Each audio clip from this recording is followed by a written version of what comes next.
Hello everyone and welcome back to Rattler Tech Tube. And today I'm going to walk you through the process of selecting all the right parts for your perfect PC build.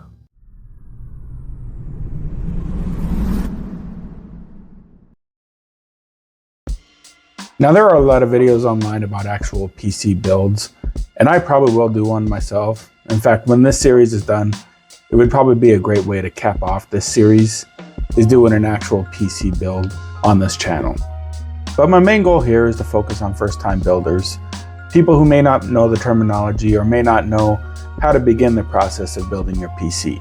I put a lot of thought into this series, as my main goal here is to answer a lot of questions that newer builders do have, while also giving them tips to keep them from making the same mistakes that a lot of new builders make. So for the people watching this that may have built a PC before, a lot of this might seem like common sense.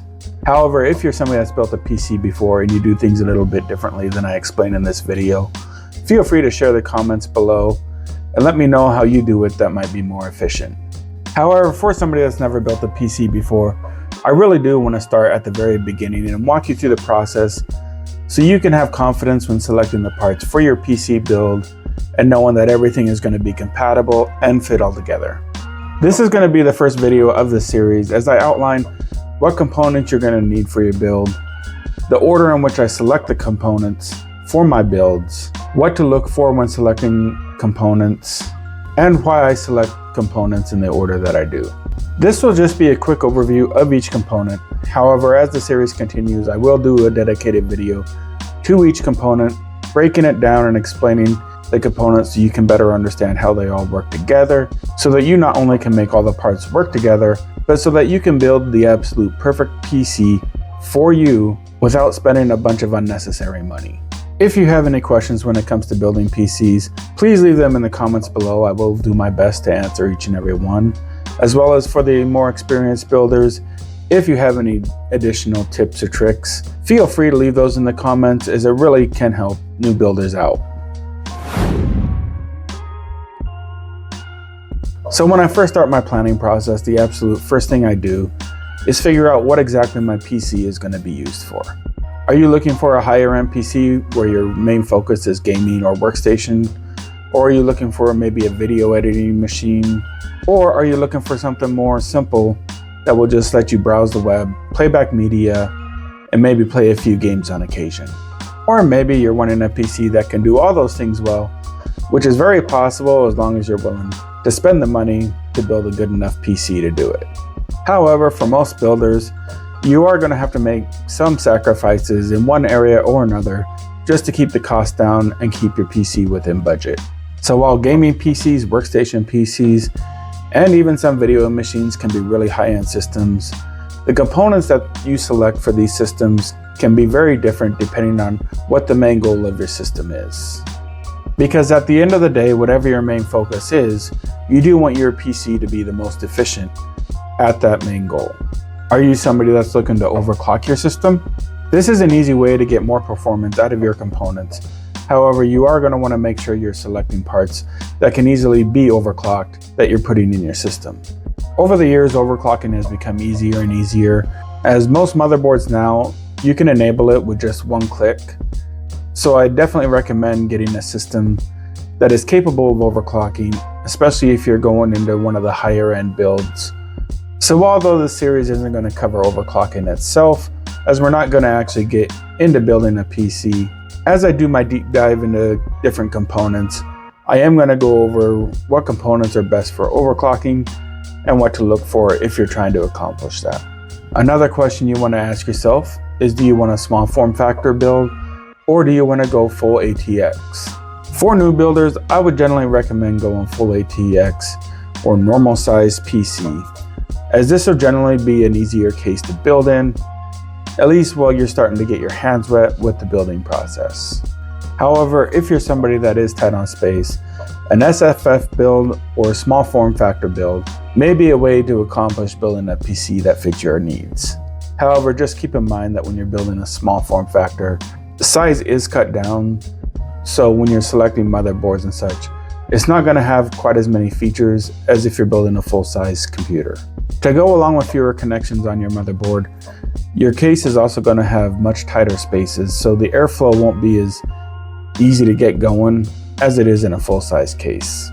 However, if you're somebody that is interested in building an SFF system, there is a large community out there with lots of builders that can help you pick out your components and make them all fit together. Now, whatever form factor you choose, the main thing here is to select one thing that you want your PC to be very efficient at and plan your build around it. After that, you want to see if there's anything else you want your PC to be efficient at as a secondary option, and make sure that you're able to spec your PC to be able to accomplish that if it's something that you're wanting to do. So some of you may want a gaming PC, and you want to also spec it to where it can be a good workstation PC as well, while others may want just the opposite, where they have a good workstation PC but want to be able to play games on it. So this will become factors when you're starting to plan out your build, as different components will be better at different things. Maybe your ultimate goal is just to have a lower end system that you can use for browsing the web, playing back media on, and so forth. But you do want to play a little bit of games. Well, this will allow you to build a cheaper computer, but ensuring that you spec it high enough to where when you do want to jump into games, it will be able to play those games as well. So maybe for that type of user, you want to spec most of your components on the lower end, but then when it comes to your graphics card, spend a little bit more and get just a hair beefier graphics card so that you are able to handle playing some games without worrying about the games lagging or doing very small frames per second.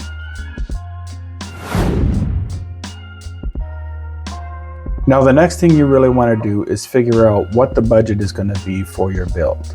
This is a very important aspect when it comes to planning your PC build, as it's very easy to jump the price from a $1,500 build up to almost a $10,000 build without even realizing it. Looking at higher end components, spending an extra 20 bucks here, 40 bucks there, 50 bucks on another component will add up very quickly when you start piecing parts together. So be sure when you're compiling a list of components that you're writing down all the prices for the parts that you select for your build, so you can keep a running total and know exactly where you stand. That way, when you're getting toward the end of your build list, you are able to go back, make cutbacks in certain areas if you need to do so. The most expensive part of your PC build really should be your graphics card, followed by maybe your processor, as these two components will be the heartbeat of your computer and will give you the best overall performance out of your build. So if you're lucky enough to get to the end of your build list and you still have a few bucks left over, I would definitely try and put that into the graphics card. See if you can upgrade it to a little bit better one so you can get the most performance out of the money you have left. Now, an aspect of building your PC that people oftentimes don't think about is the tools that you need to build it. While making sure you have all the tools to build your PC the right way isn't as fun as selecting all the components that's going to go into your computer, most PCs is very simple to build and you only need really a couple parts. So for most builds, you will probably need simply just a Phillips head screwdriver, maybe some thermal paste if your cooler does not already come with thermal paste pre-applied, and a surface to build your computer on. Sometimes people can pick up an anti-static mat for really cheap, or if you want to go even cheaper, you can use the motherboard box that your motherboard came in as a free way to give you something to build on that will be static free. And if you want extra peace of mind while building your PC, they do sell anti-static wristbands. However, I find it's way easier just to not use those, as you can simply just reach over, touch the case, and the metal will discharge any static electricity you have built up on yourself.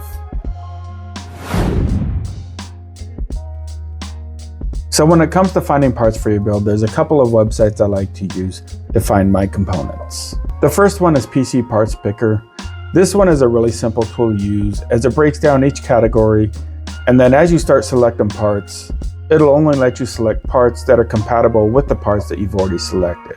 This website will also keep a running total of the cost of your build while you're selecting all your parts, as well as keeping track of how much wattage your system is going to use, so you know how big of a power supply you need to get for your build.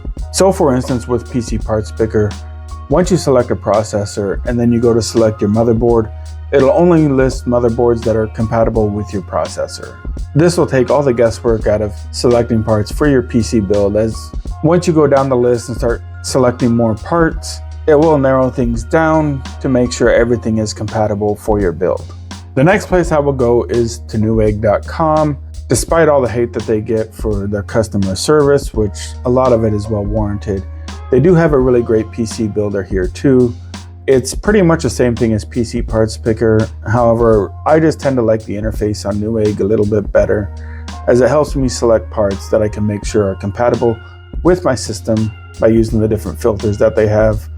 And they also keep a running total of the cost of your build, as well as how much wattage your system's going to use. However, whichever of these methods you select to use, Parts Picker will have products that Newegg doesn't carry, and vice versa, as Newegg will have parts that Price Picker doesn't carry either. So a lot of times I would like to do my build on both websites and kind of compare them to see which parts I can get the better deals on from both places. Now, once I'm done selecting the parts that I want for my build, my next step is to compare the prices of each of those components with various places online to see where I can find each of those components the cheapest. PC Parts Picker will select a few websites by itself and give you the cheapest price there.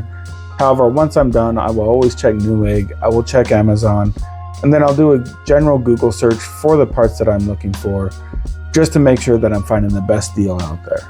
However, if you're somebody that is lucky enough to live near a Micro Center, a lot of times the in-store sales at Micro Center can be any of the online deals you might be able to find.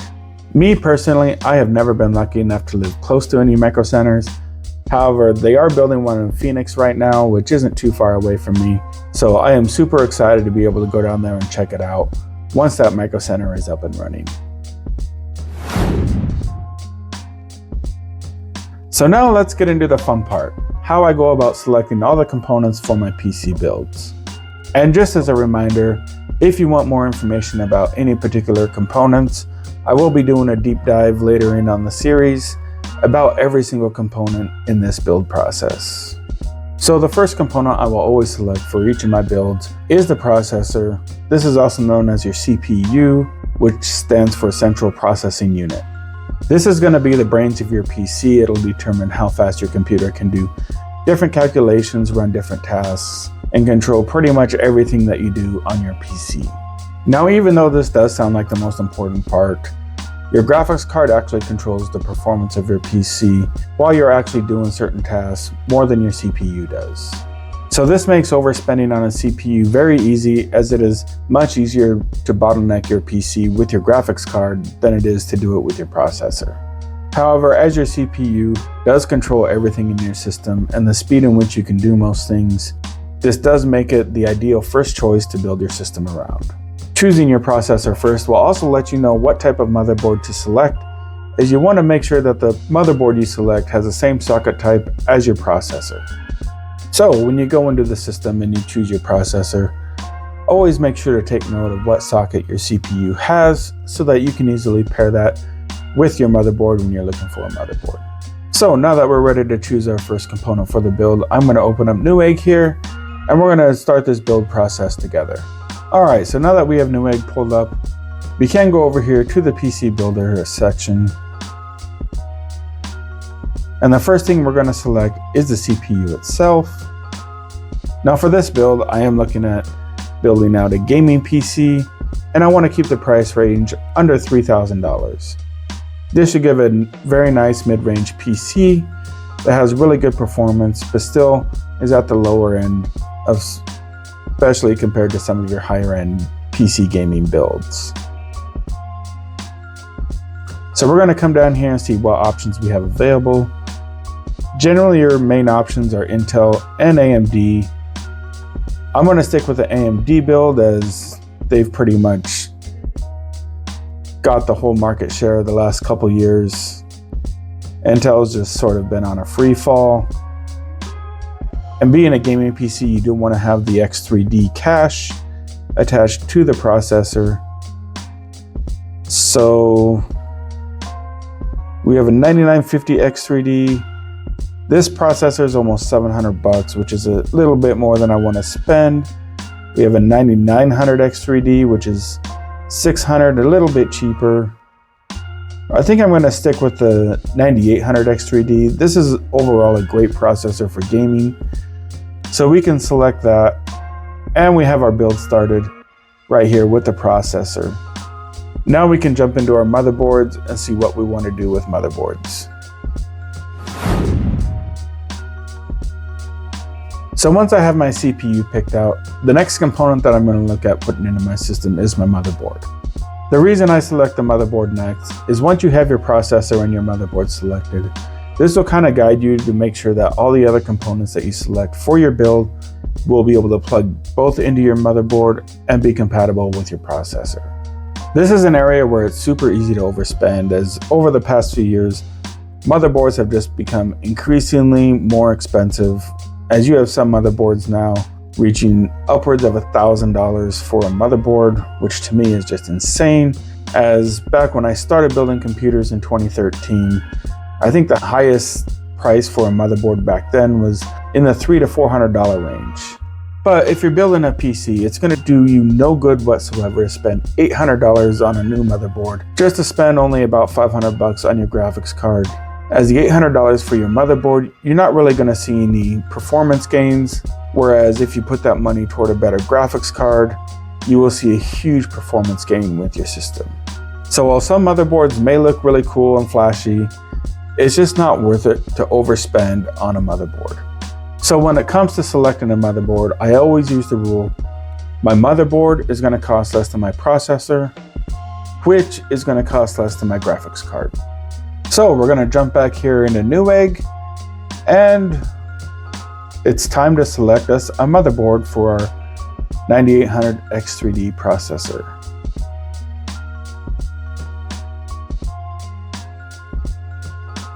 So if we come down here, now that we have the processor selected, this tool is only going to show us motherboards that is compatible with the 9800X3D, so all the CPU sockets on these motherboards will be AM5. So if we come down here, I want to try and find a really good motherboard, but is also cheaper than my processor. So this Gigabyte X870E Oros Elite Wi-Fi 7 motherboard looks like a real good candidate for our build. So we can select this motherboard right here, and then once I have the motherboard selected, I always like to click on the motherboard either in a new tab or a new window, just so I have the spec sheet for it to reference as I'm building out my PC.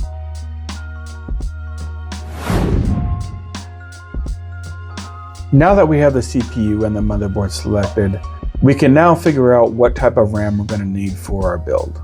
This is where you can easily reference the motherboard spec sheet to figure out what exact type of RAM your motherboard is compatible with. So while most builds aren't going to max out the RAM, do be sure to keep track of how much the max RAM capacity is for your motherboard and what type of RAM your motherboard uses. Because the last thing you want to do is spend a bunch of money on RAM that you cannot use in your motherboard. Now, once you have a set of RAM picked out that you like, one thing I will do here before I actually purchase the RAM is go to the motherboard's website, find the motherboard that you're selecting, and check the QVL or the qualified vendors list to see if the RAM that you have selected is on that list. If it is, this will ensure that the RAM that you picked out will run very stable at the speeds that it's advertised. Now, the last thing you want to keep in mind when selecting your RAM is if you're planning to do an air-cooled build, if you choose a bigger air cooler, sometimes they will cover up some of your RAM slots, where if you have taller RAM, say it has a heatsink or some RGB lighting, then a lot of times those two things, there's not enough clearance between your air cooler and your RAM, and you won't be able to install them both into your motherboard. This is a problem that you really want to make sure that you don't have before purchasing these products.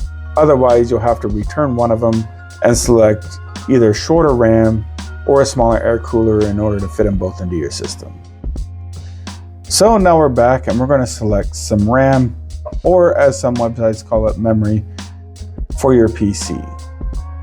So we click here, and since We have the PC select, since we have the CPU and the motherboard already selected, it's only going to give us RAM that is compatible with those two components.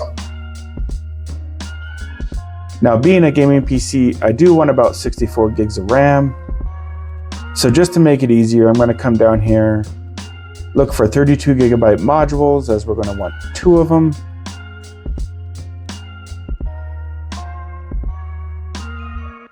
Select 64 gigs out of 2 sticks of memory. And we can see what our options are here.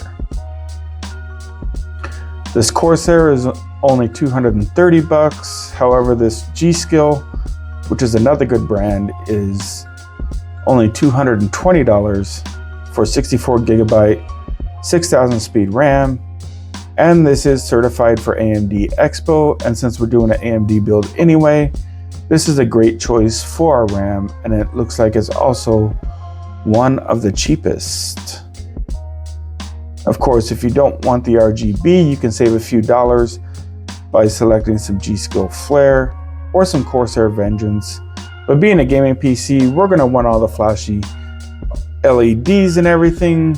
So we're gonna stick here with this G-Skill Trident Z5 Neo RGB series RAM. And now we're up to $1,000 for these 3 components. And our system is rated at about 380 watts. So it's cool to be able to keep track as you're building out your PC, as again, this does take a lot of the guesswork out of piecing together your parts. So next up, we're really going to open up our pocketbooks here, and we're going to select a graphics card, or also known as a GPU, for our PC build. My graphics card is one of the components that I want to get picked out early, as I do want to set aside that portion of my budget for my graphics card and make sure I don't dip into it later. This will help give me an idea of how much of my budget I will have left over when it comes to selecting the rest of my components that are a bit cheaper. So as CPU stands for Central Processing Unit, you may have guessed GPU stands for Graphics Processing Unit. So as mentioned earlier, this should be the component that you do spend the most amount of money on, as you will get the most performance out of the money that you spend on it through this one component. In fact, in most cases, I would highly recommend spending right around double what you pay for your processor on your graphics card. So what your graphics card is going to do, it's going to handle everything that's coming through your display, as well as how fast it's able to be processed and sent to your displays. So this controls everything from frame rate to being able to see images on your monitor as quickly as possible to make your images look really smooth and not choppy. Now, as graphics cards become real expensive very quickly, the last thing you want to do is go out and spend $3,000 on a graphics card when most of your use cases, you aren't even going to come close to maxing out the power of your graphics card.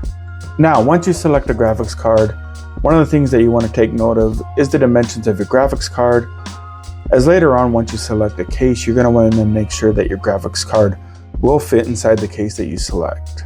With a quick search of the red, you can find people that have bought their graphics cards and then not been able to get the side panel on their case because their graphics card is too big. So make sure you're not one of these people. Now, to go along with this, some of the graphics cards, especially NVIDIA's 80s and 90s, do come with considerable weight to go along with a large size. So you want to make sure that your case may have an anti-sag bracket just to keep the card stable and locked in its position. Now, the last thing you want to check with your graphics card is the connection type that this graphics card has, as you definitely want to make sure that you're pairing it with a power supply that has the same connector type. That way you're not having to use any adapters where you're plugging 3 cords into 1 cord. And I feel like it makes it a lot safer as far as melting issues and anything like that when you don't use adapters. So now that we've gone over graphics cards, we can jump back here into Newegg and we can see what kind of graphics card we can get for this gaming build. So we can go down here, select graphics cards. And for this build, I'm going to focus on the 5070 Ti and the 5080. as those are going to be the cards that are pretty much in our price range.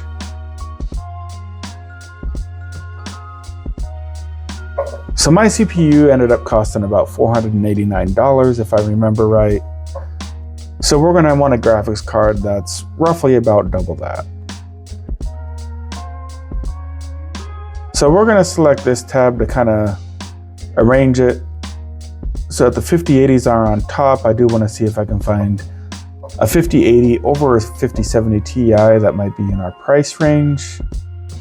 So just coming down here, I'm probably looking at about the $1,000 to $1,200 range of graphics cards. Here we have an MSI RTX 5080 Expert OC Edition. This one is okay. We also have a PNY. The only thing I don't like about PNY is sometimes their connectors are in a place that's not very convenient. So I'm gonna pass on this one. We also have a Gigabyte card here. This might be a good option. We have another Gigabyte card for $999. We have a Zotac for $1199.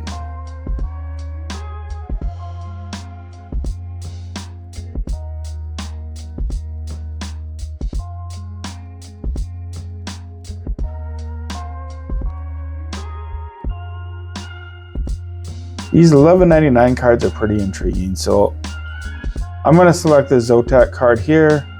It'll give us some cool effects.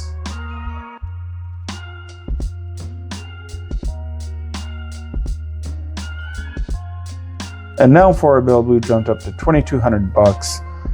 So we have about $800 that we can spend with our build going forward.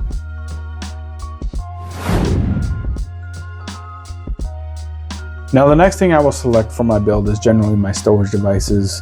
The reason I want to select it right after my GPU is because storage devices, depending on what type of system I'm building, can actually be quite expensive, especially if you're building like a editing machine where you're going to want multiple hard drives, as well as SSDs to go along with it, as video and photo files, as they build up, can take up a lot of space very quickly. Nowadays, unless you're building an editing machine, most drives that you're going to put into your PC are the M.2 NVMe SSDs. These are a lot better than SATA drives, as M.2s, you don't need a power cable or a SATA cable to connect them. Plus, at the time of recording this, most of the M.2 drives are roughly around the same price per gigabyte as your old style SSD drives.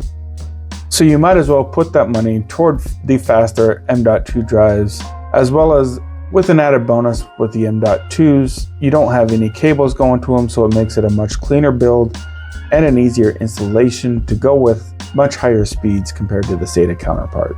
Now, this is a component where you're going to want to reference your motherboard to see what type of M.2 slots your motherboard does carry. Does it carry Gen 4? Does it carry Gen 5? How many of the slots you have of each one, so you don't overspend on SSDs for your motherboard. Because it's going to do you no good whatsoever to buy 2 or 3 Gen 5 drives when you only have one Gen 5 slot on your motherboard.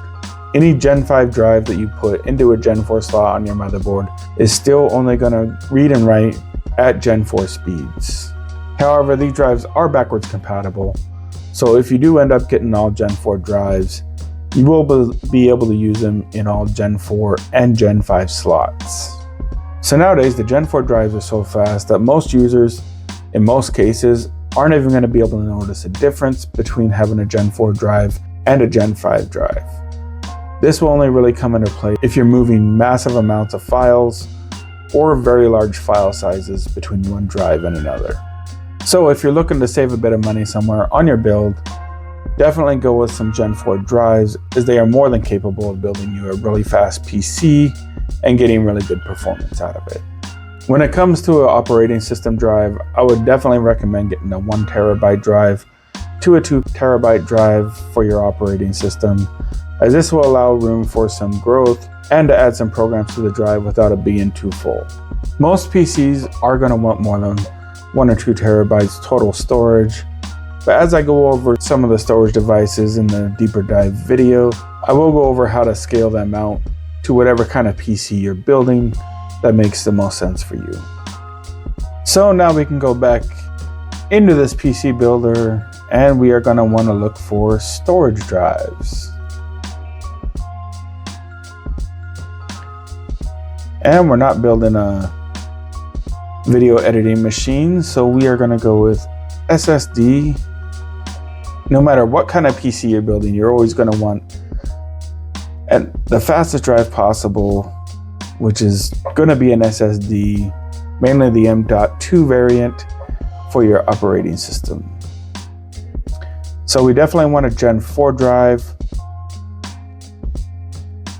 This 9100 Pro is Gen 5, as it says right here. However, we can go with a Samsung 990 Pro. This is a 2 terabyte Gen 4 drive. This would be perfect for the operating system, as these drives also have memory components in them. This will help your operating system run a little bit smoother. Even though it's on back order, for the purposes of this video, we are going to select this drive for our operating system.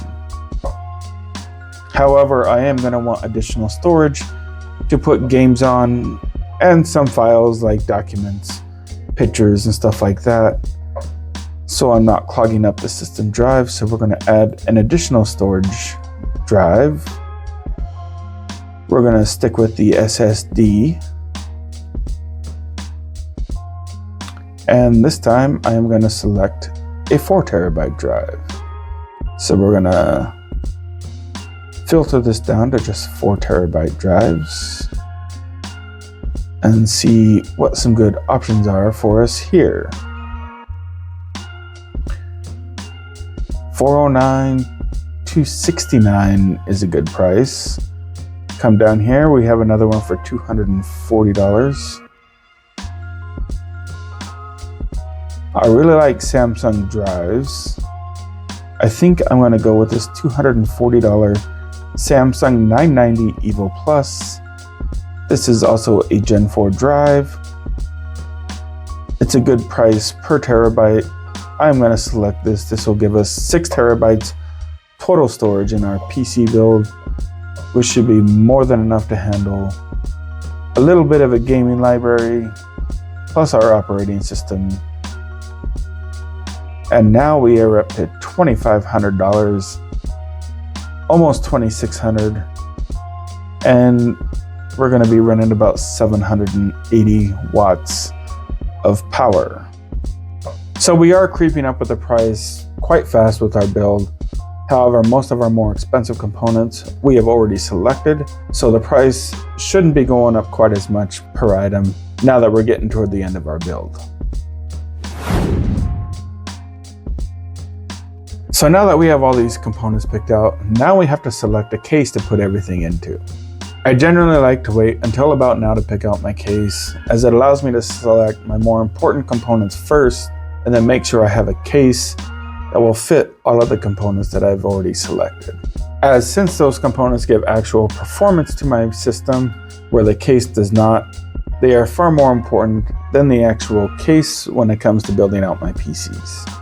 Now, as PC cases are very subjective, you do want to find a case that looks great to you, as it is the first thing that people are going to see when they look at your whole system once it's built. Now, once you find a PC case that you like, I always recommend going in, seeing some reviews on the case, making sure that it A, has a good build quality, and 2, has really good airflow for your PC. Now, also, as mentioned earlier, picking out your case, you do want to keep in mind the size of your graphics card, as you do want to make sure that your graphics card will fit inside your case, so you don't have to be one of those people that have your case with the side panel off or having to return your case for a new case in order to fit everything inside it. Now, another thing to check with your case when selecting it is to make sure that it will support the motherboard that you've selected. Now, if you selected an ATX motherboard, most mid-sized towers and above so mid-size, full-size, and Super ATX, will be able to support any of your ATX motherboards. So if you're selecting things in that size range, you're not really going to have an issue unless you ended up selecting a smaller case or an extended ATX motherboard. Those can be a little bit more tricky when it comes to finding cases that will support them. However, if you're just sticking with a standard ATX motherboard, most cases are going to fit the motherboard just fine. And if it doesn't, and you're using a website like Newegg or PC Parts Picker to build your PC out, it will automatically filter out those cases that aren't compatible for you. Now, there are hundreds, if not thousands, of cases to choose from. So really go nuts here. Find a case that's within your budget, will fit all of your components, and that you really enjoy looking at, as it is going to be the main thing that you're looking at anytime you look at your system. All right, so now we're back in Newegg, and we are going to find ourselves a case. So now that we've already jumped up to almost $2,600 of our $3,000 budget, we are going to want to find a pretty cheap case. Here we have a Montech Air 903. This will handle up to an extended ATX motherboard. This seems like an alright case. Here we also have the Corsair Frame 4000D. This is a case that I have already looked at before. I actually really love this case, and it's only $100. So I'm going to select this for a build.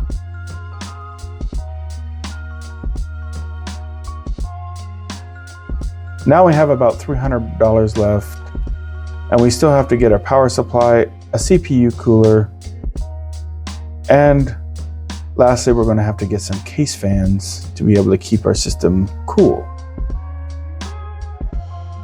So we may have to do some adjustment as we get later on into this process to make sure that we are staying underneath that $3,000 budget. So the next thing that we want to look at getting for our build, now that we have the case selected, is a CPU cooler. As without it, the CPU will essentially run too hot and your system will not run. I always select the cooler after I select my case, as my case will let me know what mounting limitations I may have when it comes to selecting a cooler. Now there are two types of coolers you can choose from. The first is being air-cooled, which is the very simplest form of cooling your CPU, and then you also have water-cooled. Now both of these methods of keeping your CPU cool have their advantages and disadvantages. You also have the option of building your own custom water cooling loop. However, as this video series is geared more toward beginner PC builders, we are only going to talk about air cooling and the all-in-one coolers, or AIOs for short, as they are the cheapest option, the easiest to maintain, as well as being the easiest to install. Once you have your PC built, however, and you do some research, you can upgrade to a custom water cooling loop in the future, as some of those builds with custom water cooling systems look really amazing the way it's done, and it just gives you another level of customization if you choose to go that route. So when it comes to selecting a cooler, the first thing I'm generally going to look at is it compatible with the processor that I chose? Now if you're selecting a mainstream processor, most coolers are going to be compatible with the more mainstream processors. If you choose an air cooler, then as I mentioned earlier, you do want to make sure that if it's a really large cooler, it doesn't hang over the RAM and create clearance issues there. You also want to make sure that it's not too tall of a cooler to where you can't get your side panel back on once you install it, as you will have to either swap out your case or your air cooler in order to get everything to work. However, if you're choosing an AIO over an air cooler, then you definitely want to check your case specs and make sure that it's capable of mounting whatever size AIO you're looking at into the case. However, the drawback to picking an AIO over an air cooler is that when it comes to mounting, you do want to make sure that your case has the mounting capability for whatever size AIO you choose. Nowadays, most cases, especially mid towers and up, are going to have plenty of mounting options for up to 360 millimeter radiators. So as long as you don't go bigger than that, you shouldn't have a problem when it comes to mounting your AIO in your case. Now, for those of you who don't know what I'm talking about when it comes to the size of your AIO, the size of the AIO, or all-in-one cooler, is basically the size of all the fans combined on your radiator. So if you're looking at a 240 AIO, it means you have two 120 millimeter fans, which equal 240. Same goes for the 360 AIO, is three 120 millimeter fans, which equal 360. Same being said, if you wanted a 420 millimeter AIO, then you're talking about three 140 millimeter fans instead of 120 millimeter fans. Now, air coolers are cheaper and they are a lot easier to maintain and will also last a lot longer on average than your AIO coolers. However, with air coolers, you do have to worry more about clearance issues than you do with the all-in-one water coolers. AIOs, on the other hand, are a tad bit more expensive. They will give your system more of a high-end look. They are also super easy to maintain, as you just basically install them and you won't have to maintain them very much unless it's just cleaning out the fan blades. However, these have a shelf life generally of about 5 years, somewhere around there depending on the AIO. And these can be a little bit more tricky when installing them, as you do want to make sure you have them mounted in the right position when you're putting them in your case. For the most part, AIO coolers can keep your CPU running a little bit cooler than air coolers. However, sometimes this can be a gray area, as there are some air coolers out there that can keep up with AIOs just fine. In most cases, no matter which one you choose, unless you're doing like extreme overclocking or anything like that, either one is going to be enough to keep your system cool, no matter what use case you have for it. So don't believe the hype that AIOs are so much superior compared to air coolers, as there really isn't that big a difference in most cases, and either one that you pick should be fine for your build. Like I said, unless you're doing like some really hard overclocking or anything like that. But for just playing games, simple tasks on your PC, any air cooler will do just fine. Alright, so now that we've learned about coolers, we can jump in here, select our cooler, and pick out a cooler for our build. The question is, do we want air cooled or do we want an AIO? Well, as we're doing more of a gaming system, we are going to go with the AIO just to give it a nice little look. And here the options are this Be Quiet Silent Loop. This is actually a really good cooler. We have the Corsair Nautilus, another good cooler. However, going with the gaming PC build, I'm going to go something a little bit more colorful. This MSI cooler is only 150 bucks. This would be a great option. This one is only 240. I would like to stick with the 360. Here is an excellent MSI cooler, $80, 360 AIO. We're going to select this one for a build.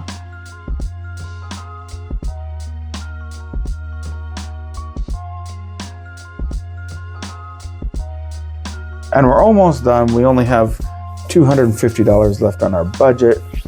We still have a power supply we have to get, as well as some case fans.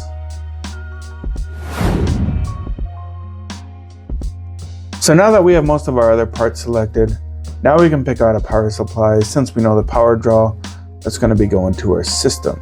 Now this is also called a PSU, which stands for Power Supply Unit. And this is a component that people will way overspec a lot of times when building out a PC. Now when it comes to selecting the size of my power supply, I generally try and spec it for about 300 watts over what the recommended spec is. This not only keeps me from taking it right to the limit of the power supply, but it also gives me some room to upgrade down the road, as generally your power supply will outlast most of the components in your system. Another thing I try and look for when I'm looking for a power supply is the efficiency rating.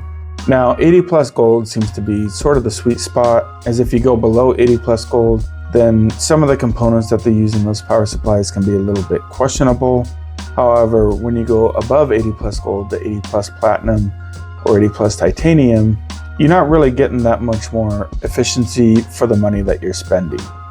So for these reasons, 80 plus gold seems to be my sweet spot when I'm picking out a power supply, as it gives me a power supply with good components without breaking the bank when it comes to selecting a power supply. This is money that I would much rather spend on other components compared to powering my PC. The next thing you want to think about when selecting a power supply is, do you want a non-modular supply or do you want a fully modular supply? Now with non-modular power supplies, all your cords are going to be hardwired into the power supply. So no matter what cords you use, you will have to tuck away the cords that you aren't using when you're done building your PC. However, with a fully modular power supply, you're only plugging in the cords that you're going to be using, which makes it a lot easier for cable managing when you're done. However, non-modular power supplies tend to be a little bit cheaper than their fully modular counterparts.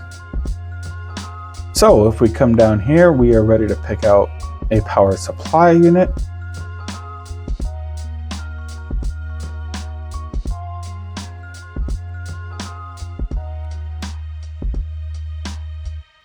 And our current system, says we are running at about 780 watts.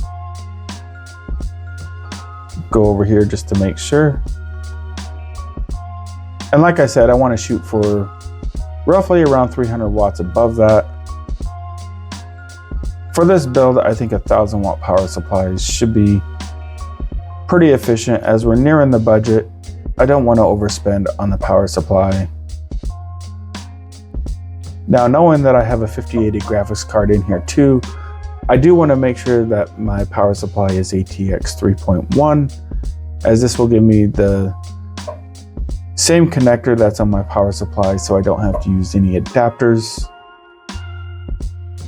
So let's narrow down the search a little bit. I'm going to go 80 plus gold certified, and I'm going to look for a 1000 watt power supply.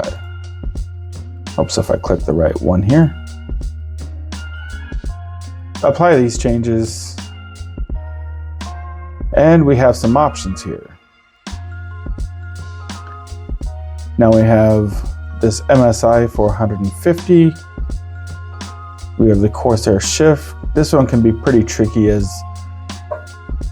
the plugins for the power cords are on the side of the power supply, so you do have to make sure that you have a case that supports that type of power supply. This Be Quiet one, this one's only 135, and this is ATX 3.1 certified. I do like Be Quiet products.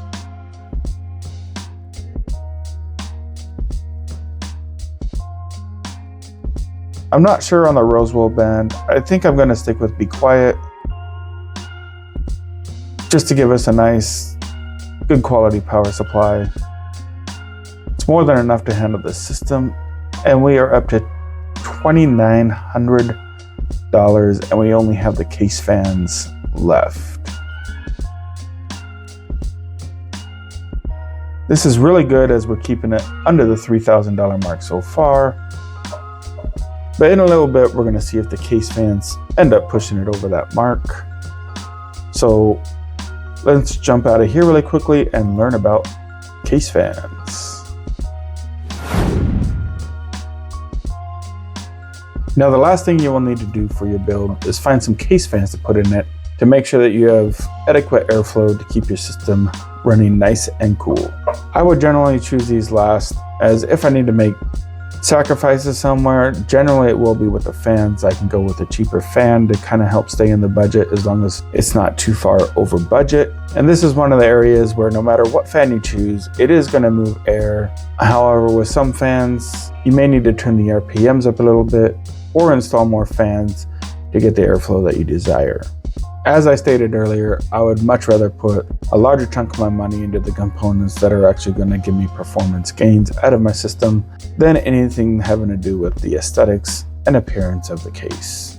The other reason why I choose the case fans last is, now that we have a case selected, we know how many fans this case is going to allow us to put into the case.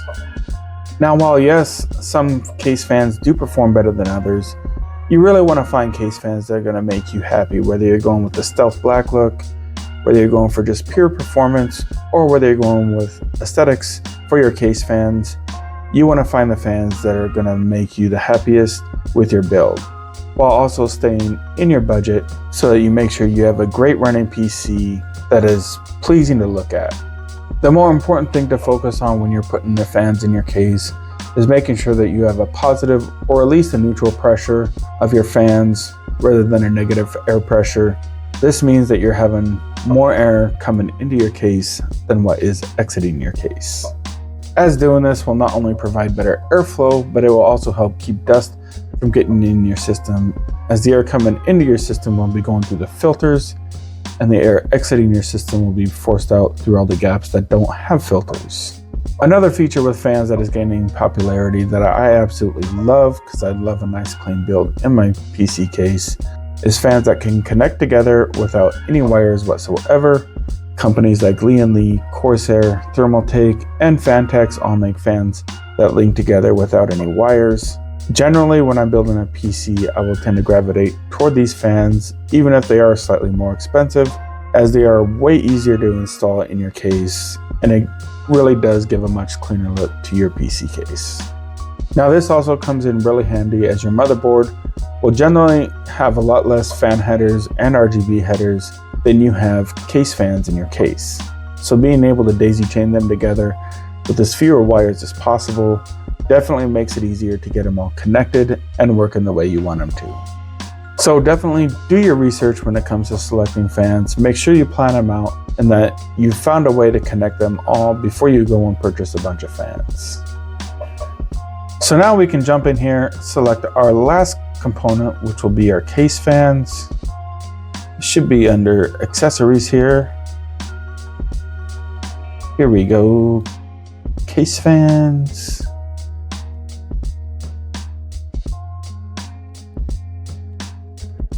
And just to make sure, I want to see how many fans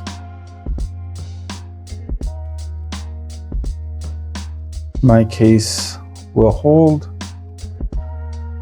So it can hold 3 120 millimeters in the front, or 2 140 millimeters, or 2 200 millimeter fans. You can also go 3 120 millimeter fans on the top,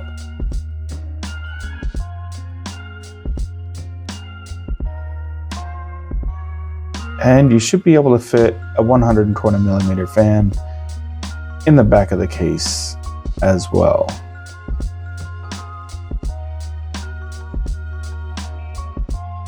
So now we can go back over to our builder. Now for me, I personally love the Corsair IQ Link fans, as they are the easiest fans I have found to connect to the system with as few wires as possible. So I'm gonna check. Here we have some without RGB. And we're gonna need 3 for the top, 3 for the front. So we can select these. And we're gonna need 2 of these 3 packs, which is gonna put us over budget by $76. And I still wanna find an exhaust fan for the back, especially one that I can link up.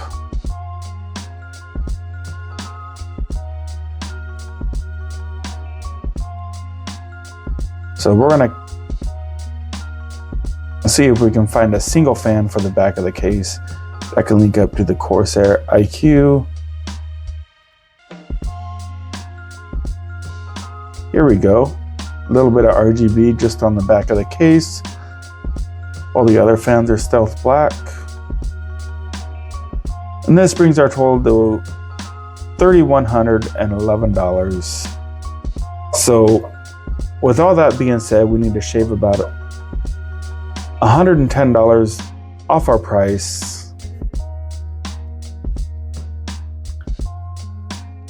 I don't really want to mess with the graphics card too much, as that is the most important part.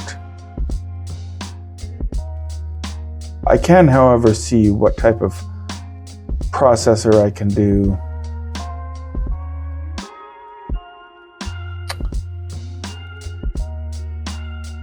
So let's go over here to CPU. See if there's a cheaper X3D option we can choose from.